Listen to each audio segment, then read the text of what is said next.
Today, you will see this everywhere when people say, I am only human. They are talking about the limitations of being human. They are not talking about the possibilities of being human, isn't it?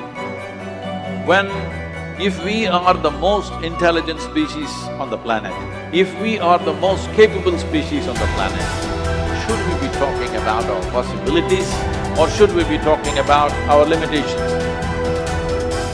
You are the sum total of all of the choices that you've made up until now. And anything about yourself or your life that you don't like or isn't working or is mobilizing you is to be looked at in terms of, can I grow?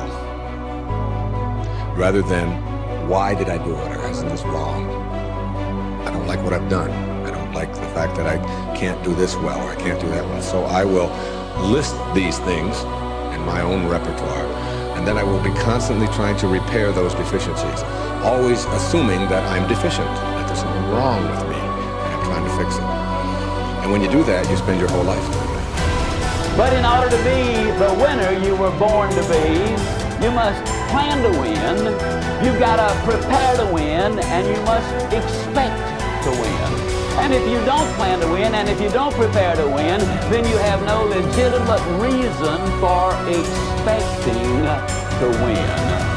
The way that we think about ourselves determines the policies that we embrace, the laws that we agree to live and abide under. Those are all based upon our story. So all of a sudden you see the battle for our story is front and center. I mean, what could be more important than that right now? So when we talk about that battle, there's a battle for who we are and the way that we think about ourselves. You are creators who have come into this environment for the details that it evokes from you. But you are God force who insists upon alignment with the energy of your source.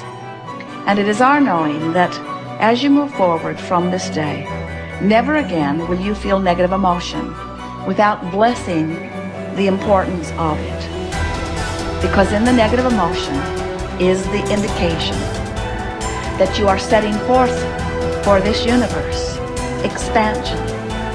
And instead of feeling a continuing of negative emotion, you're going to flip.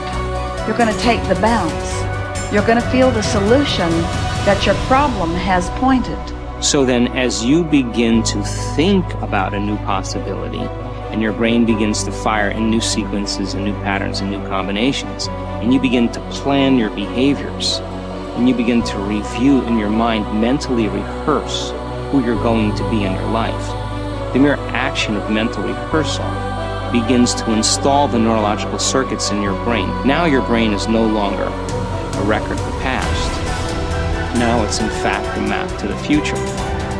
And if you were then to begin to emotionally embrace your future before it's made manifest, in other words, you're not waiting for your healing to feel wholeness. You're not waiting for your new relationship to feel love. You're not waiting for the mystical moment to feel awe. You're not waiting for your success to feel empowered. That's the old model of reality, of cause and effect. Many of you, as I have been, as I am, are where you are in your life based upon what you believe. And it's not just what you think you believe on the surface, it's also your shadow beliefs that are holding you back from moving into the life that you believe you deserve. What I know is if you're not looking at the shadows, if you're not looking at what is subconsciously running through the tape in your mind, telling yourself you're not good enough, you're not worthy enough, you're not smart enough, you're not enough, which is a tape that's playing for a lot of people. If you're not conscious of that, then you end up acting out of that belief system and not out of what you know to be the truest or want to be the truest for yourself. How do you alter your mindset? The only path is through new awareness. You can receive advice all day long. Many people do. They love being told what to do. They're hooked on new books, new ideas, new lists. They learn and learn and learn in all directions except the one that matters most. Learning about themselves. There is no getting around this. It's hard to sustain new happiness without new awareness. You can go for the run, you can have the hard conversation, you can eat better food, you can wake up early, read at night, you can do it all. But does it make you happier? Deep down, long term, that's the metric. If it does, if you're happier, it's because you realize something new about yourself. The change was you. You recognized why your new habits shifted your outlook. It was about challenging your old mindset. We started with this idea that now was the time. It was the time to do more, to do better, to create the change and go for it, do it. If now is the time for change, make the change, but recognize what you are truly seeking. That your body may transform, your habits may improve, you may learn new ideas, but where did the change start? What was behind it all? It's always your mindset. To control where awareness goes, we're controlling where energy is flowing. And if we're controlling where energy is flowing, we're controlling what's manifesting in our life. This is a great secret to learn. This is something that I've learned in the monastery.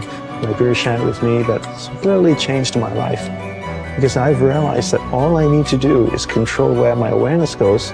And if I can control where my awareness goes, I can control where my energy is flowing. And if I can control where my energy is flowing, I can control what is manifesting in my life. And therefore I can even choose to create positive things in my life or negative things in my life. If you want to enjoy self-confidence on the outside, you must practice complete integrity on the inside. The foundation of self-confidence is for you to live your life consistent with your innermost values and principles, while thinking and acting in harmony with your highest aspirations. Men and women with the most solid self-confidence are those who are absolutely clear about what it is they believe to be right and good and worthwhile, and who live their lives consistent with these values. Everything they do or say is an expression of their innermost convictions. Your whole world can fall down around you, but as long as you know that you are doing the right thing, you will have a deep inner sense of calm that will manifest itself in an attitude of confidence and self. In an attitude of confidence and self-assurance in any situation. You will have many ups and downs in life. But what is most important is that you remain true to yourself. Your true values are only expressed in your actions, in what you do. You can tell what you truly believe by observing what you do in any situation in which you have to make a choice, especially when you are under stress and pulled in two directions at once, with opposing demands or responsibilities. This is when your true values are revealed. The action that you take in any given situation will tell you which of your values is uppermost or whether you have any values at all. It is not what you say, hope, wish, or intend, but only what you do that counts. Your choices of the actions you take tell you unerringly who you really are. You can develop within yourself a superb set of values by acting as though you already had those values. You can develop integrity and courage and compassion and confidence by behaving as though you already had these qualities. The more you act the part, especially when you demonstrate these qualities under stress or when you feel like doing or saying something else, the more rapidly these qualities become a permanent part of your mental makeup. The more you practice good values, the more rapidly you become a truly superior person. The keys to developing the unshakable self-confidence that will make everything else possible for you are self-control, self-mastery, and self-discipline. Self-confidence can come directly by behaving in a self-confident manner, but more often it comes indirectly by doing and saying the things and practicing the behaviors that lead to self-confidence. The most important self-development behavior is living consistently with your highest values at every opportunity. Appreciate how special you are. There will never be anyone exactly like you. You were given special gifts and talents to share with the world. And even though everybody has special gifts and talents, nobody will use theirs quite the same way you do. You have a way of being in the world and a perspective that's unique to you. You are the only one who thinks your thoughts the way you think them. You have created your own unique reality and are living your life according to your own unique path. You are the only you that will ever be. You're kind of a big deal.